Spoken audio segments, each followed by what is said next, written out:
नमस्कार, मैं हूं सौरभ श्रीवास्तव। देश में कोरोना वायरस की दूसरी लहर फिलहाल थमती हुई नजर आ रही है। पिछले 24 घंटे की बात करें तो पिछले 24 घंटे में स्वास्थ्य मंत्रालय के मुताबिक 37,566 नए मरीज सामने आए हैं। वहीं अगर मौत के आंकड़े की बात करें तो इस दरमियान 907 लोगों की इस जानलेवा वायरस के चलते जान गई है। हम आपको बता दें कि 102 दिनों के बाद कोरोना वायरस के जो नए मामले हैं सबसे कम सामने आए हैं, क्योंकि लगातार आपको पता होगा कि जिस तरीके से कोरोना वायरस की दूसरी लहर पूरी तरीके से उफान पे थी, तो ये मामला जो है ये आंकड़े 4.25 लाख के आसपास आया करते थे और मौत के आंकड़े भी रोजाना जो रिपोर्ट आती है उसके अनुसार 4,000 के आसपास बने रहते थे। लेकिन जिस तरीके से कोरोना वायरस पर सरकार ने काम किया, राज्य की सरकारों ने काम किया और जनता ने जिस तरीके से लॉकडाउन और कोविड के प्रोटोकॉल्स का पालन किया है, उसका नतीजा ये है कि अब ये तेजी से आंकड़े जो है कम हो रहे हैं और लगभग 102 दिनों के बाद 40,000 से कम नए केस आए हैं, यानी 37,566 नए केस आए हैं। और सबसे बड़ी राहत की बात है कि मौत के आंकड़ों में भी बड़ी गिरावट देखने को मिली है, क्योंकि मौत के आंकड़े लगातार जिस तरीके से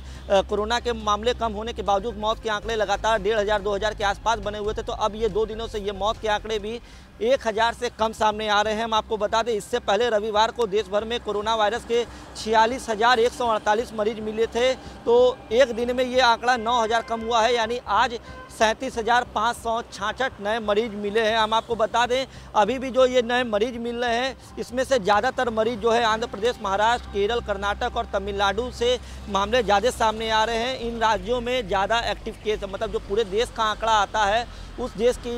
के जो आंकड़े हैं उसमें ज़्यादातर जो मरीज हैं इन 5 राज्यों से सामने आ रहे हैं। हम आपको बता दें, जो आज 37,566 नए केस मिले हैं, उसके बाद पूरे देश में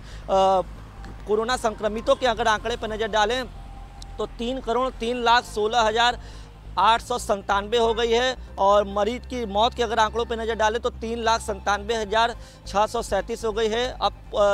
इस दौरान पिछले 24 घंटे में लगभग 56,000 से ज़्यादा मरीज जो है डिस्चार्ज हुए हैं, तो 2,93,66,601 मरीज पूरी तरीके से देश भर में इस जानलेवा वायरस से जंग लड़ते हुए जंग को जीता है, यानी वो पूरी तरीके से रिकवर हुए हैं। इस समय देश में अगर संक्रमित की बात करें, टोटल एक्टिव केस की बात करें तो टोटल एक्टिव केस भी 5.5 लाख के आसपास पहुंच गए हैं। इस समय देश में 5,52,659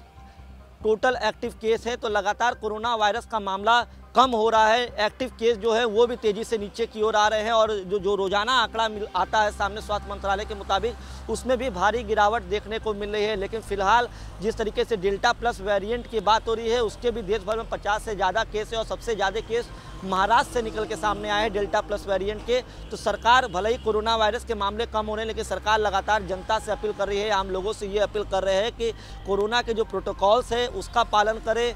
कोरोना के जो नियम बनाए गए हैं कोरोना से बचाव के उसका सख्ती से पालन करें, क्योंकि कोरोना का खतरा अभी पूरी तरीके से टला नहीं है। हम आपको बता दें कि कोरोना के कम होते मामलों के बीच सरकार ने वैक्सीनेशन को भी रफ्तार दी है। वैक्सीनेशन का जो गति है उसको बढ़ाया गया है, लोगों को वैक्सीन लगाने के लिए जागरूक किया जा रहा है। यही नतीजा है कि अब तक देश भर में 33 करोड़ से भी ज़्यादा लोगों को वैक्सीन की डोज दी जा चुकी है। तो अभी भी